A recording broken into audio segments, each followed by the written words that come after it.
حضرت اویس قرنی رضی اللہ عنہ کو عرف عام میں خیر التابعین کہا جاتا تھا۔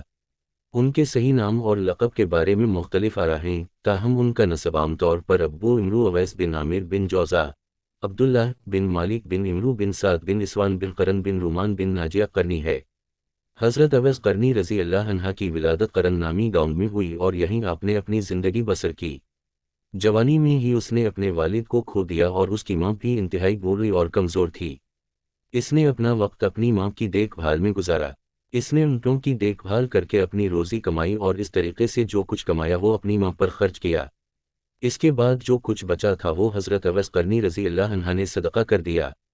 حضرت اویس قرنی رضی اللہ عنہ نے اپنی والدہ کی خدمت جاری رکھنے کی وجہ سے کبھی بھی حضور صلی اللہ علیہ وسلم سے ذاتی طور پر ملاقات نہیں کی، حالانکہ وہ حضور صلی اللہ علیہ وسلم کے زمانے میں رہتے تھے۔ نبی صلی اللہ علیہ وسلم تاہم حضور صلی اللہ علیہ وسلم نے آنے والے سالوں میں آپ کی آمد کی پیشین گوئی فرمائی تھی۔ کتاب کمال فی اسماء الرجال میں بیان کیا گیا ہے کہ آپ نے حضرت سیدنا عمر رضی اللہ عنہ اور دیگر متعدد صحابہ کرام سے ملاقات کی۔ وہ اپنی بے پناہ تقویٰ اور روحانی توبہ کے لیے بہت مشہور تھے۔ روایت ہے کہ وہ جنگ صفین میں حضرت سیدنا علی رضی اللہ عنہ کے ساتھ لڑتے ہوئے شہید ہوئے۔ اشیط العلامات میں روایت ہے کہ حضرت اویس قرنی رضی اللہ عنہ در حقیقت جنگ نہاوند میں شہید ہوئے۔ یہ بھی ذہن نشین کر لیں کہ یہ مقام قرن وہی جگہ نہیں ہے جسے نجد سے آنے والوں کا میقات کہا جاتا ہے۔ در حقیقت یہ مقام طائف کے قریب ہے اور قرن کا یہ گاؤں در حقیقت یمن میں پایا جاتا ہے۔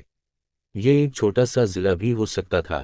کہا جاتا ہے کہ اس کا نام عظیم ولی کے جد امجد قرن بن رومان بن ناجیہ بن مراد نے رکھا تھا۔ یہ وہ شخص تھا جس نے اس گاؤں کا آغاز کیا اور دوسرے باشندوں کو بھی یہاں آباد ہونے کی دعوت دی، اس لیے یہ گاؤں یا ضلع ان کے نام سے مشہور ہوا۔